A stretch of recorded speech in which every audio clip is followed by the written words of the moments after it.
Hello horror addicts, कैसे हैं आप सब। आप सबका मेरे चैनल लिव हॉरर पर फिर से स्वागत है।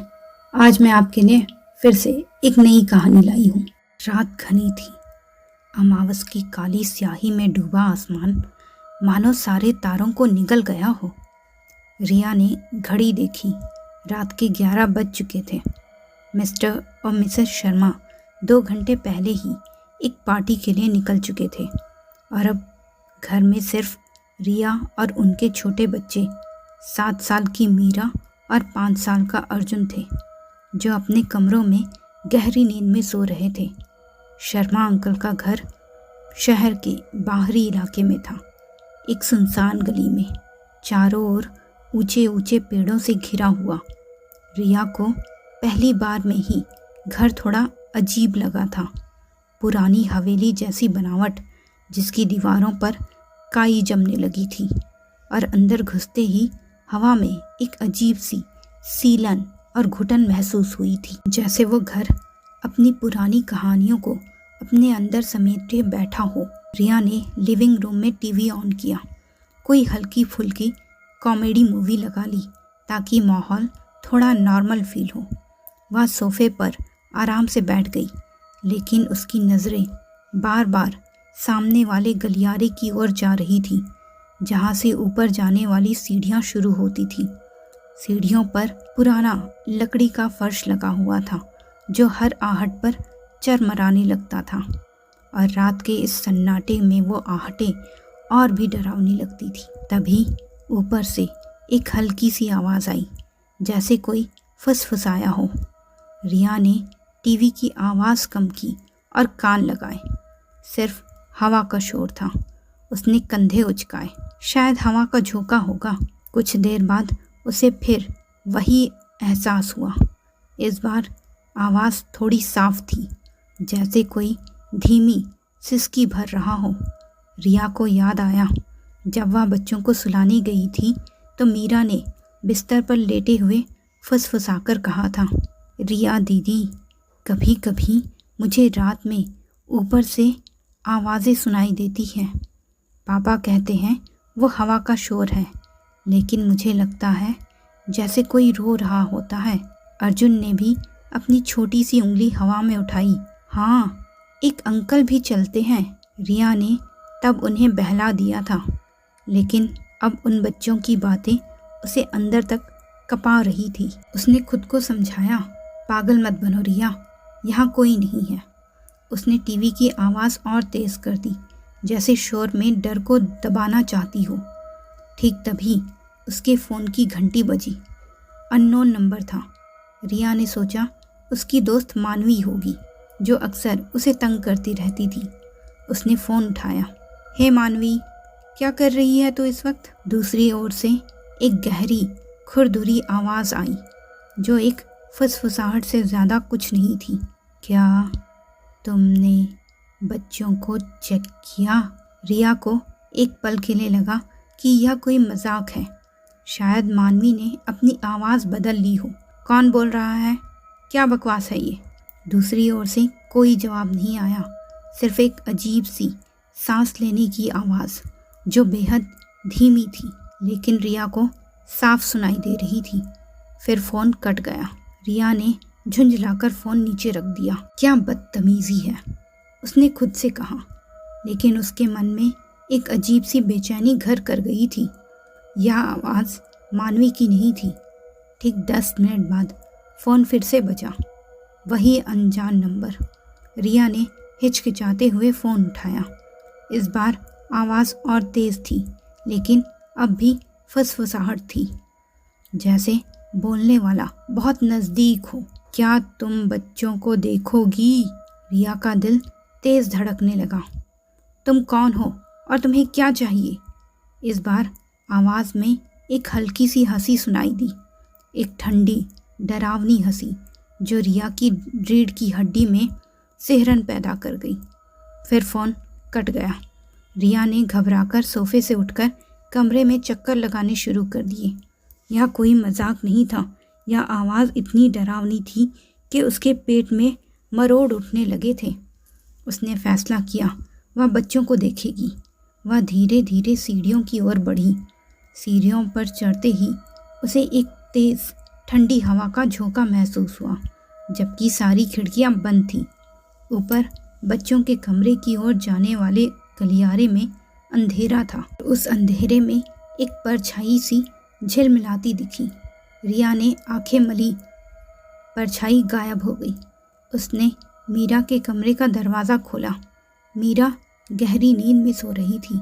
उसका छोटा सा खिलौना उसकी छाती पर रखा हुआ था। रिया ने राहत की सांस ली। फिर वह अर्जुन के कमरे में गई। अर्जुन भी बेसुध सो रहा था। सब ठीक था।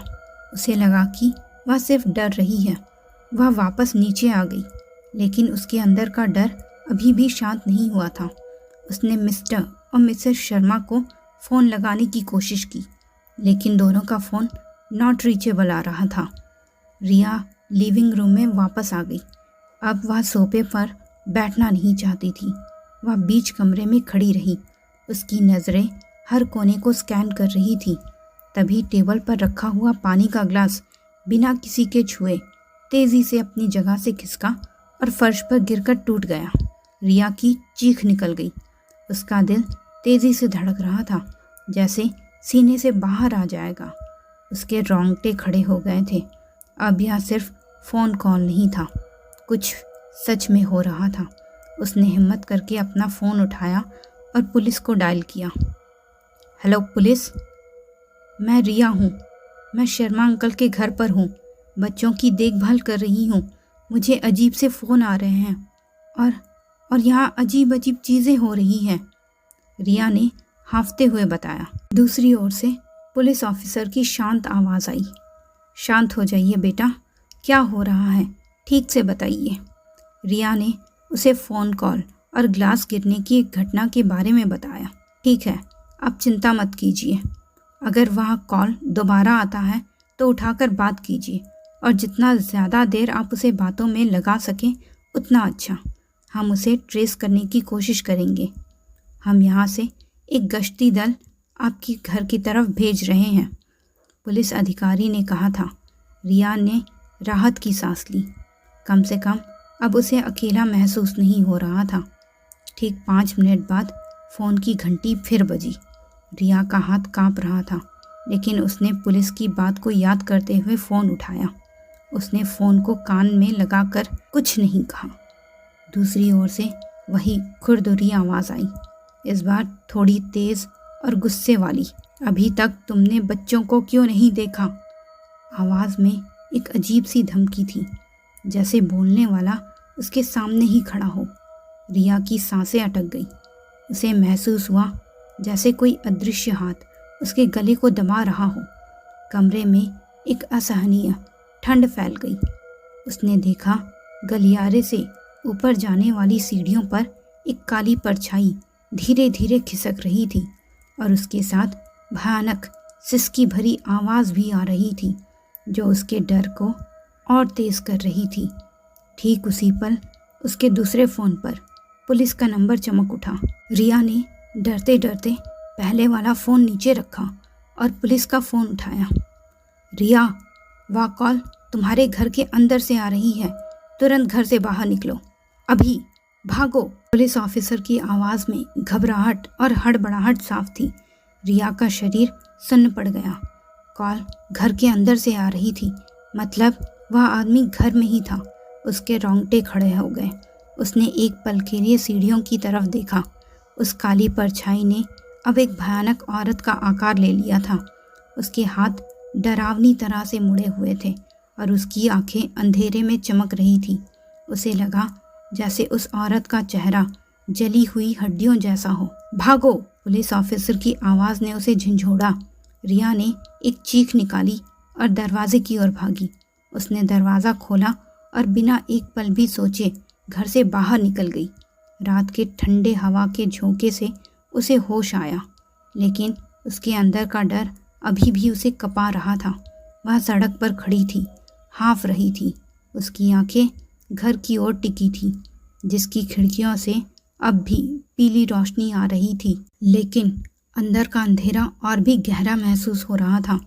कुछ ही मिनटों में पुलिस की गाड़ियों के सायरन की आवाज़ सुनाई दी। 2 पुलिस की गाड़ियां तेजी से घर के सामने रुकी। पुलिस वाले तेजी से गाड़ियों से उतरे और रिया के पास आए। आप ठीक हैं बेटा? अंदर कोई है? एक पुलिस वाले ने पूछा। रिया बस सिर हिला पाई। उसके गले से आवाज़ नहीं निकल रही थी। उसने डरे हुए हाथों से घर की ओर इशारा किया। पुलिस वाले सावधानी से घर के अंदर घुसे। रिया सड़क पर खड़ी रही। उसकी नज़रें घर के मेन गेट पर टिकी हुई थी।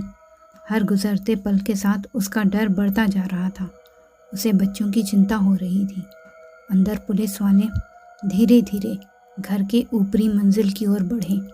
सीढ़ियों पर पैर रखते ही उन्हें एक अजीब सी ठंडक का महसूस हुआ। मीरा और अर्जुन के कमरों में से एक धीमी दर्द भरी सिसकी की आवाज़ आ रही थी। मीरा, अर्जुन, एक पुलिस वाले ने धीरे से पुकारा। वे बच्चों के कमरे में घुसे। मीरा और अर्जुन अपने अपने बिस्तरों पर बेसुध पड़े थे।